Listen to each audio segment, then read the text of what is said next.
Sejalan dengan adanya perkembangan media pembelajaran, perubahan kurikulum pun ikut terjadi, yang terdampak dari adanya pergantian pemangku jabatan yang memiliki ide dan pola pikir yang berbeda, yang terlihat dari KTSP bergeser menjadi kurikulum 2013, sampai saat ini bergeser menjadi kurikulum merdeka yang berfokus pada pembelajaran yang fleksibel, relevan, dan kontekstual.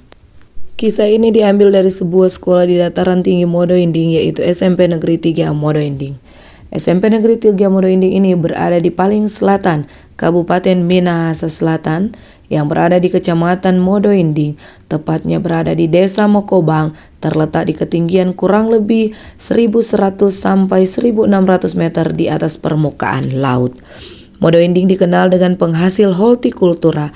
Oleh sebab itu, sebagian besar penduduk yang ada di Modo Inding adalah petani hortikultura.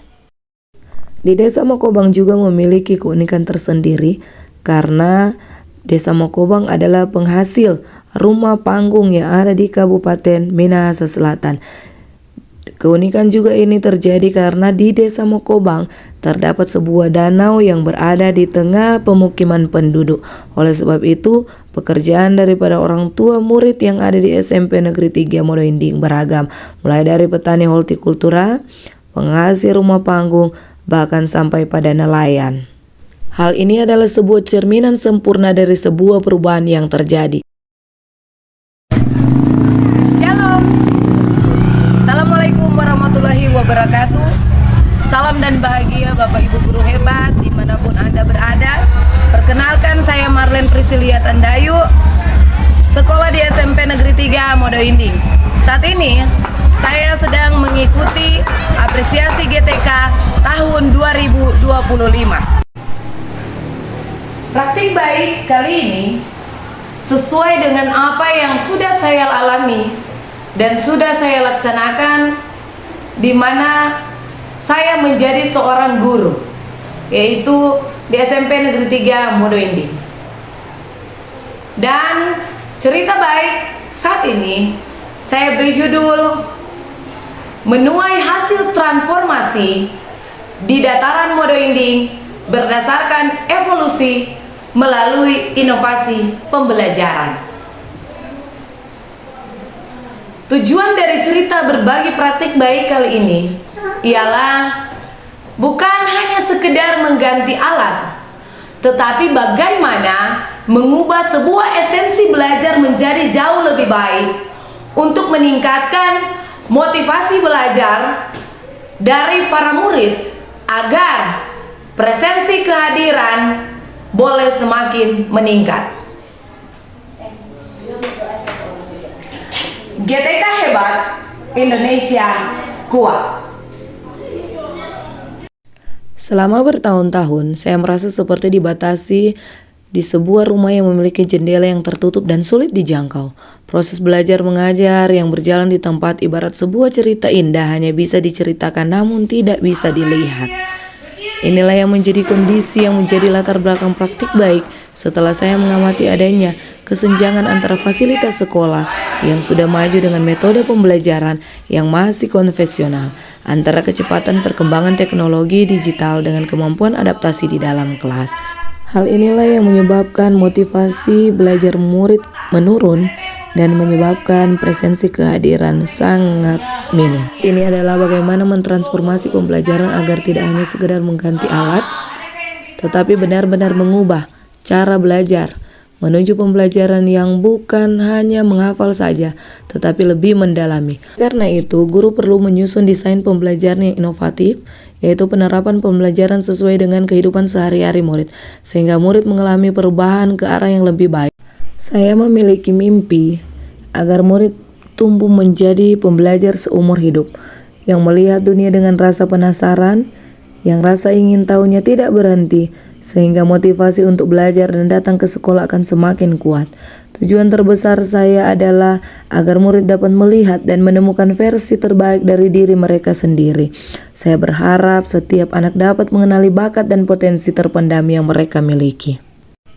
Kita sebagai guru memiliki peran dan tanggung jawab dalam praktik ini, agar menjadi agen perubahan atau fasilitator yang merancang strategi pembelajaran inovatif berbasis teknologi atau TIPEK dan berpusat pada murid, yaitu student center.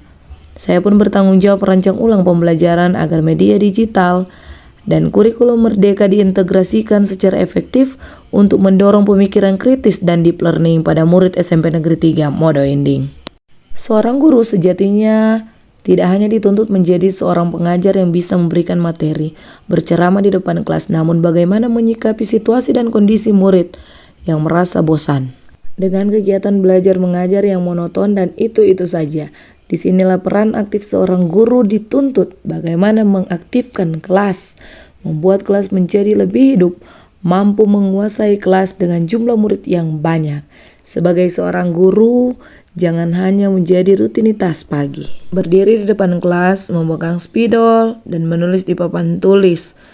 Saya hanya bisa bercerita tentang keajaiban dunia. Saya menggambar lingkaran-lingkaran yang saya harap mirip planet atau globe. Saat saya menjelaskan skala peta, saya hanya dapat menggambar panah-panah sederhana untuk menceritakan perjalanan atau rute perdagangan. Dan akhirnya murid hanya menjadi penonton yang baik, tapi saya tahu pikiran mereka terkurung oleh goresan yang terbatas. Program ini memiliki tantangan tersendiri, yakni bagaimana menghidupkan materi pembelajaran, kemudian bagaimana menyelesaikan kesenjangan keterampilan. Tugas utamanya ialah melakukan transformasi radikal pada budaya belajar di sekolah. Tidak hanya sekedar menaikkan nilai ujian, melainkan menyalakan kembali api keingintahuan murid dengan mengimplementasikan kurikulum merdeka secara otentik.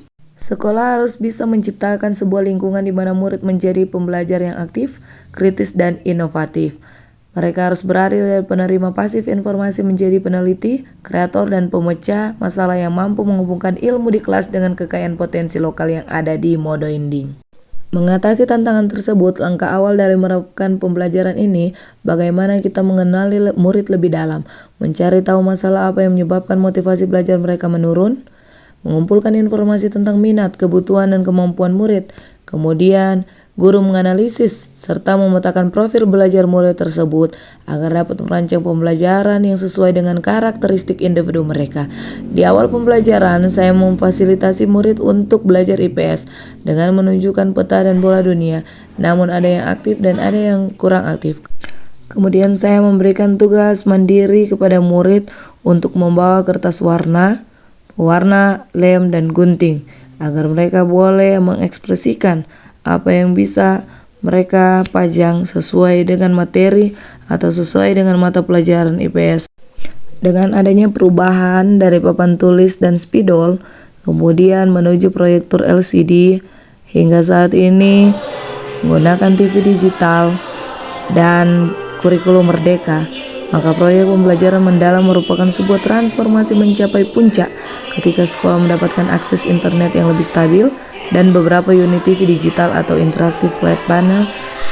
Hal ini merupakan jawaban dari tantangan kesenjangan keterampilan teknologi.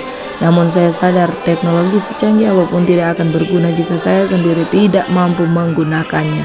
Oleh sebab itu saya berusaha belajar dan akhirnya akses pengetahuan global yang tadinya sulit akhirnya mulai dipahami oleh guru dan murid, dan mulai memanfaatkan platform pendidikan online, menonton video dokumenter, dan melakukan riset digital. Pembelajaran tidak lagi terbatas pada buku paket, merancang aplikasi sederhana atau situs web. Dan akhirnya aksi yang saya lakukan secara konsisten itu tidak hanya menjadi jawaban atas tantangan, tetapi juga melahirkan serangkaian hasil nyata yang melampaui harapan saya.